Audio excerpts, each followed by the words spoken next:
আমার মতো যদি সবাই এনাদেরকে সহযোগিতা করে বা সবাই যদি হাত বাড়িয়ে দেয়, তাহলে অসহায় মানুষের রাস্তায় ধারে ধারে কাঁদতে হবে না।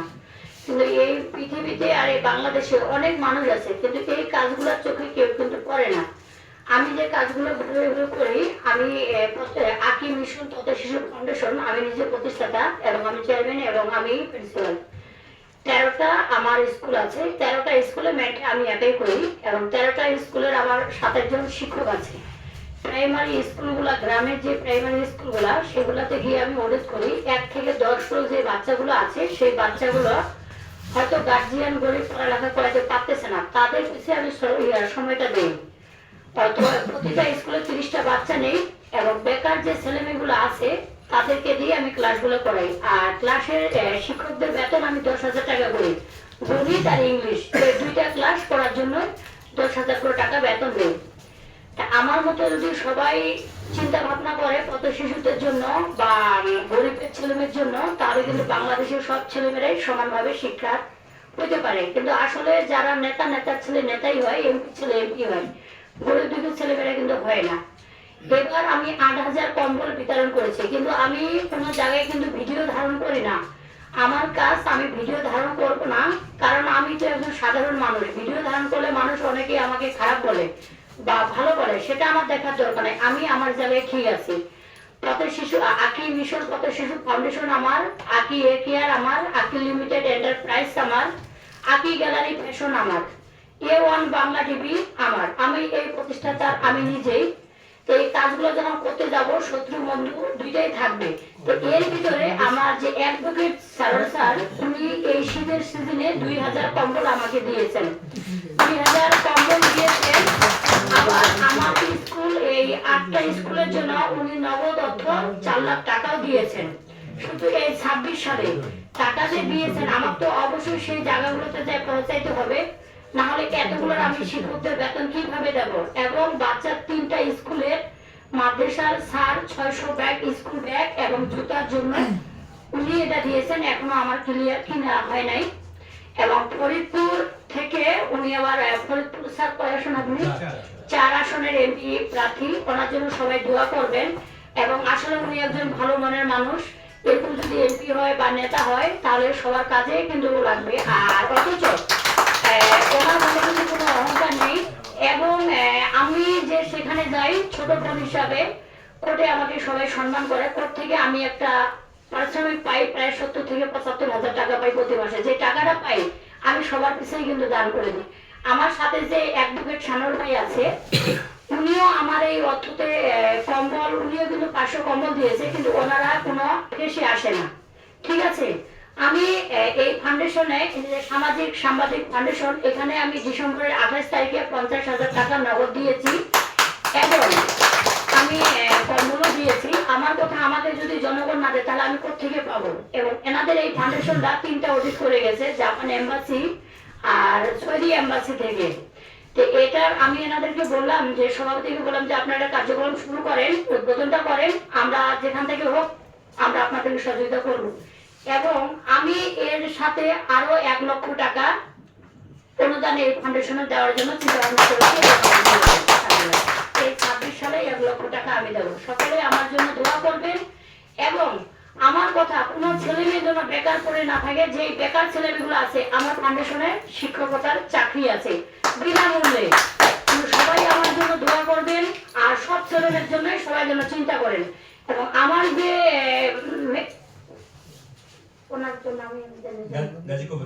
গাজী কবির ভাইয়ের জন্য সবাই দোয়া করবেন। উনিও একজন ভালো মনের মানুষ, উনিও কিছু অর্থ দেওয়া নিয়ে আছে, কিন্তু এখানে আমরা পেশ করলাম না।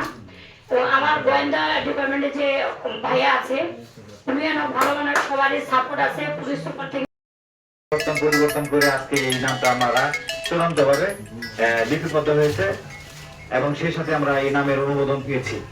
এবং বিভিন্ন দপ্তরে আমরা পরিপূর্ণ রেজিস্ট্রেশন করার প্রসেসিং চলছে এবং কিছু আংশিক হয়ে গেছে।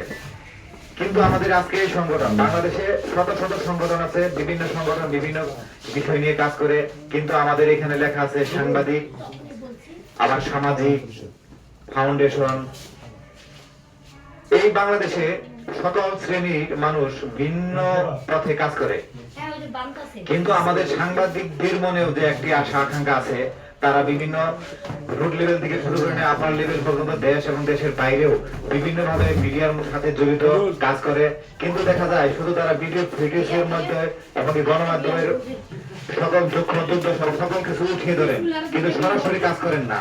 সকলকে জনসচেতনতা করেন এবং সেই সাথে তারা যে সচেতনতামূলক ভাবে এগিয়ে যান, কিন্তু এটা আর কেউ দেখা থাকে না। কিন্তু সবসময় আমাদের সাংবাদিক ভাইবৃন্দরা থাকে ক্যামেরার পিছনে, হিরো থাকে সামনে। কিন্তু আমরা এই পর্যায়ে আমাদের এই সংগঠনের প্রধান উদ্দেশ্য হলো যিনি পিছনে থাকবে তিনিও সামনে থাকবে। এক কথায় সবাই মিলে কাজ করবে উন্নয়নের স্বার্থে, শুধু জনসচেতনতা করবে না, জনশক্তিতে দক্ষতা উন্নয়ন করবে। কিন্তু আমরা আমাদের প্রথম এজেন্ডাই হবে আমাদের এই সংগঠনের মাধ্যমে প্রত্যেকটা ছোট বড় সকল শ্রেণীর সাংবাদিকদের ফ্রিতে ট্রেনিং করা, যেন আমরা তারা তাদের কর্মক্ষেত্র এবং তাদের প্রফেশনাল লাইফটা সুন্দরভাবে কাজ করতে পারে। ট্রেনিং মানেই অনেক কিছু, ট্রেনিং সম্পর্কে আর বলবো না। ট্রেনিং এর মাধ্যমে তারা প্রত্যেকটা শালীনতার সহিত সুন্দরভাবে ভিডিও ক্লিপস করবে, যা বাংলাদেশের প্রত্যেকটা ভিডিও আন্তর্জাতিক মানসম্মত হবে এবং কি আন্তর্জাতিক বিভিন্ন অঙ্গ সংগঠনের গিয়ে বা বিভিন্ন সভা সেমিনারে গিয়ে বাংলাদেশকে রিপ্রেজেন্টেট করবে। তার মধ্যে আমাদের আছে এছাড়াও যেহেতু সামাজিক কর্মকাণ্ড আছে, সামাজিক কর্মকাণ্ডের মধ্যে আমরা অলরেডি যে কাজগুলো করেছি এগুলো আমাদের সাধারণ সম্পাদক বর্ণনা করবেন। আমি আংশিক বলি, পথ শিশুদের নিয়ে আমরা অলরেডি কাজ চলমান এবং কাজ করতেছি।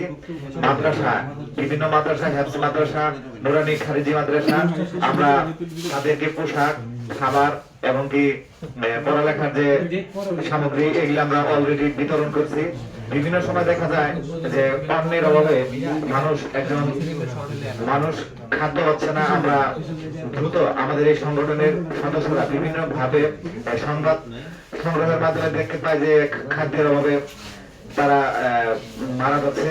খুব দ্রুত তাদের খাবারের ব্যবস্থা করে বিক্রি করবে। আমাদের বিভিন্ন সময় দেখতে পাচ্ছি যে পোশাকের অভাব, তারা সবাই পোশাক দেয়, বিভিন্ন সংগঠন পোশাকের ব্যবস্থা করে, কিন্তু আমরা একটু ব্যতিক্রম করি। আমরা জরুরি অবস্থাতে কেউ জানতেছে না, বলতেছে না, ততক্ষণে আমরা কাকে অবগত করবো এবং কি কে এত দ্রুত আনতে পারবে, যার ফলে আমরা আমাদের এই সংগঠন থেকে খুব দ্রুত তাদেরকে পোশাক, চিকিৎসা, অন্ন, বস্ত্র এবং বাসস্থানের ব্যবস্থা অলরেডি এই কাজগুলো চলমান।